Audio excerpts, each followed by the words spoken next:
Shalom, bien-aimés de Dieu, nous allons partager notre pain quotidien et je rends grâce à Dieu pour la vie de ces hommes et ces servantes de Dieu qui nous ont bénis depuis le début de la semaine au travers d'un pain quotidien qui nous a fait énormément de bien. Aujourd'hui, nous avons comme thème de la semaine itinéraire d'évangéliste. Notre thème du jour, parcourir les villages et les villes. Et notre texte de base, Matthieu 9, verset 35. Je lis la parole au nom du Seigneur Jésus. Jésus parcourait villes et villages.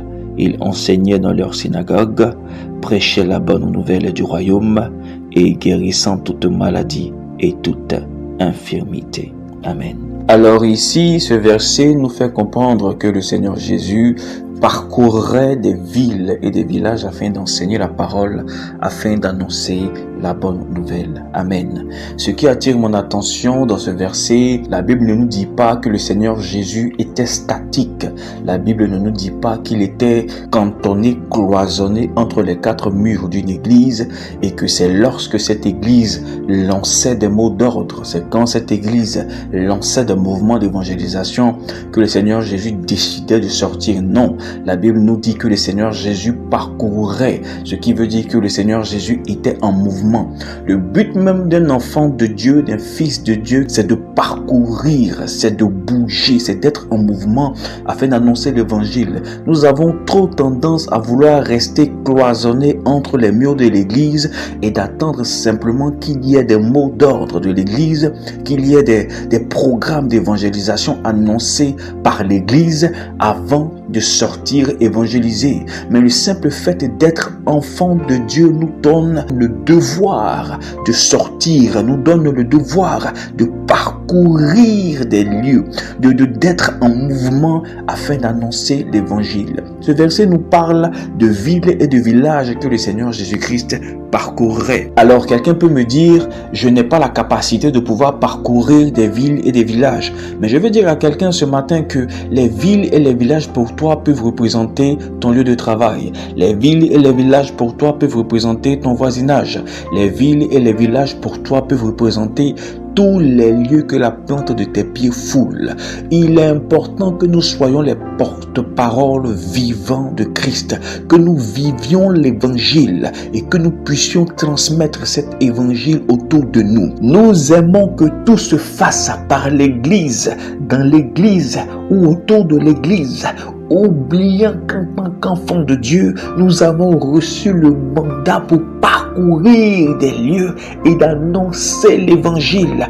Il est impensable qu'en ce siècle présent, qu'en ce temps de la fin, il y a des fils et des filles de Dieu qui travaillent dans des entreprises et les membres de cette entreprise ignorent qu'ils sont fils et filles de Dieu.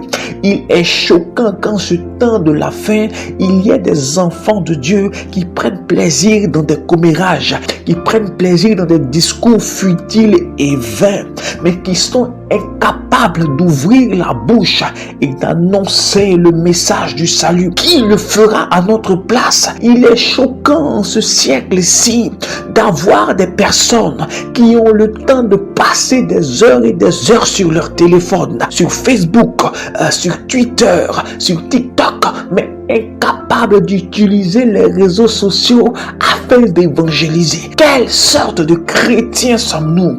Quelle sorte de fils et de filles de Dieu sommes-nous? N'avons-nous pas compris la parole qui dit, faites de toutes les nations des disciples? Christ demandera à chaque enfant de Dieu, qu'as-tu fait de la mission que je t'ai donnée? As-tu annoncé l'évangile? Où t'es-tu? Regarde au travail, il y avait ton frère qui avait besoin d'entendre le message du salut. L'as-tu transmis cette parole? Regarde sur le chemin de ton travail, sur le chemin de ta maison, sur le chemin de ta boutique. Il y avait cette personne qui avait besoin d'entendre la parole.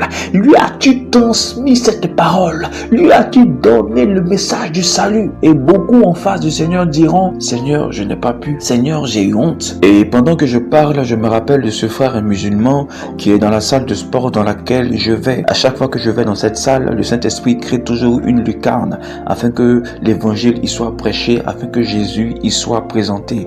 Et chaque fois que je parle de Jésus, chaque fois que je discute avec les frères là-bas de l'évangile, il y a ce frère musulman qui est assis pratiquement au fond, qui écoute attentivement mais qui ne dit jamais rien. Et la semaine passée, le frère s'est approché de moi et a commencé à me poser des questions sur ce Jésus dont je parle tant. Et lors de nos discussions, j'ai vu véritablement que le frère avait besoin d'entendre certaines paroles que le Saint-Esprit a inspirées. Et gloire soit rendue à Dieu que mardi passé, le mardi de cette semaine, le frère en pleine salle de sport a fléchi genoux et accepté Jésus. Quelle fut ma joie en cette journée de voir une âme gagner à Christ.